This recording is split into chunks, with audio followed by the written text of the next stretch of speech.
New data came out showing inflation at its highest in almost 40 years. If you drive interest rates down to zero and all the countries print money like crazy. We're seeing very substantial inflation. It's very interesting. Look at housing prices, look at Bitcoin, right? Everything is inflating. We're raising prices. People are raising prices to us. Who knows when money printing runs out of control? The costs are just up, up, up. At the end, if you print too much, you end up in something like Venezuela. Whoa, whoa, whoa, whoa. Ease up on the inflation doom and gloom. In today's video, we're going to be listening to one of the world's greatest investors, and that is Charlie Munger. Recently, he has had the Daily Journal Corp's annual meeting, which is basically a 2-hour Q&A session, and he covered off on a number of different topics within this meeting. But in today's video, we're going to be focusing on his thoughts around inflation and what he's sort of currently seeing out there in the moment. And he sort of ties that back to Japan at one point, which I found quite interesting as well.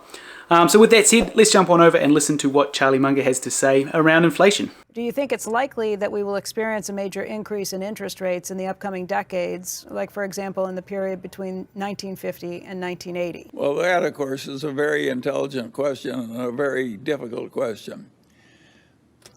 When you throw money, when you print money on the scale that modern nations are printing it, Japan, the United States, Europe, etc., we're getting into new territory in terms of size. The Japanese bought back not only a lot of their own debt, but a lot of their common stocks. So the Federal Reserve System, you can't imagine how much money printing Japan has done. And they haven't had all that much inflation, and it's still a very admirable civilization. In fact, you could argue that Japan is one of the more admirable civilizations in the whole world. And in spite of all this very extreme government money printing they've done, and they haven't had terrible consequences. Now they've had 25 years of stasis with living standards not improving very much. I don't think that came from their macroeconomic policies. I think that came from the rise of tough competition for their export powerhouse from China and Korea. But at any rate, it's weird what's happening, and nobody knows for sure how it's going to work out. I think it's encouraging that Japan can print as much money as it has and remain as civilized and calm and admirable as it has. And so I hope to God the United States has similar happy outcome. But I think the Japanese are better adapted for stasis than we are. I think it's a duty-filled, civilized bunch of people, a lot of them older, not many young people, and they just suck it in and cope. In our country, we have terrible tensions. It's way harder to run a country which is not mono-ethnic like Japan.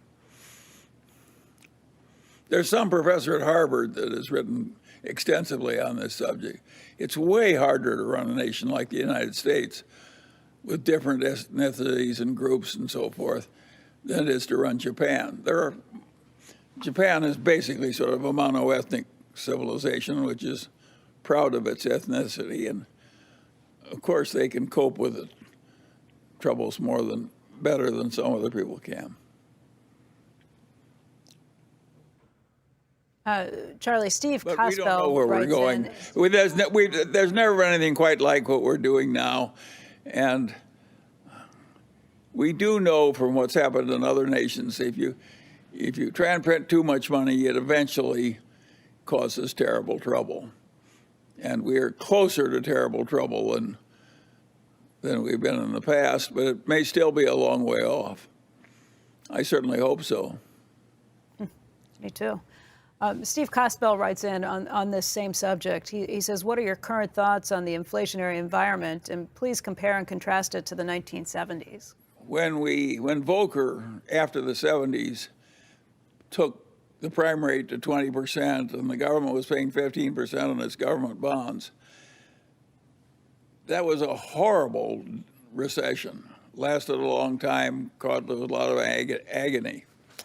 And I certainly hope we're not going there again. I think the conditions that allowed Volcker to do that without an interference from the politicians were very unusual. And I think in 2020 hindsight, it was a good thing that he did it. I would not predict that our modern politicians will be as willing to permit a new Volcker to get that tough with the economy and bring on that kind of a recession.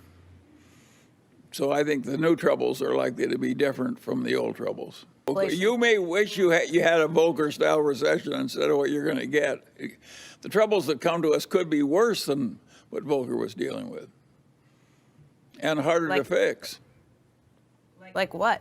Have you Well, think thought of that all out, think of all the Latin American countries that print too much money. They get strongmen and so forth.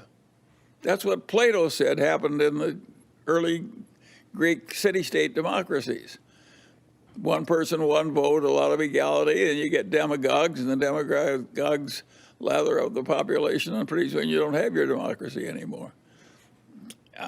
I don't think that was a crazy idea on Plato's part. I think that accurately described what happened in Greece way back then, and it's happened again and again and again in Latin America. We don't want to go there. Charlie, I'm going to ask a couple more of these inflation questions because it's in a similar vein, but they're nuanced and there's slightly different aspects. This is something from Simon Jacobs, who says, conventional economic theory argues that excessive monetary and fiscal stimulus over the last 2 years has triggered the highest inflation in 40 years. Do you broadly agree with this thesis? And more importantly, do you think there will be a high economic price to pay as the Fed attempts to bring inflation back under control? I guess the reasons for it. Well, the first part, I agree with it. We've done something pretty extreme, and we don't know how bad the troubles will be, whether we're going to be like Japan or something a lot worse. And what makes life interesting is we don't know how it's going to work out. I think we do know we're flirting with serious trouble. I think we also know that some of our earlier fears were overblown. Japan is still existing as a civilized nation in spite of unbelievable excess by all former standards in terms of money printing. Think of how seductive it is. You have a bunch of interest-bearing debts, and you pay them off with checking accounts, which you're no longer paying interest. Think of how seductive that is for a bunch of legislators. You get rid of the interest payments, and the money supply goes up. It seems like heaven. And, of course, when things get that seductive, they're likely to be overused. Stephen Tedder from Atlanta writes in, he had similar concerns about inflation, but he takes it a step further. He says, how will this all play out, and what's the best advice you have for individual investors to optimally deal with the negative impact of inflation other than owning quality equities? It may be that you have to choose the least bad of a bunch of options. That frequently happens in human decision making. The Mungers have Berkshire stock, Costco stock, Chinese stocks through Lilu, a little bit of Daily Journal stock, and a bunch of apartment houses. Do I think that's perfect? No. Do I think it's okay? Yes. I think the great lesson from the Mungers is you don't need all this damn diversification. That's plenty of. You're lucky if you've got 4 good assets. I think the finance professors and that sell the idea that perfect diversification is professional investment. If you're trying to do better than average, you're lucky if you have 4 things to buy. And to ask for 20 is really asking for egg in your beer. It's very few people can have enough brains to get 20 good investments.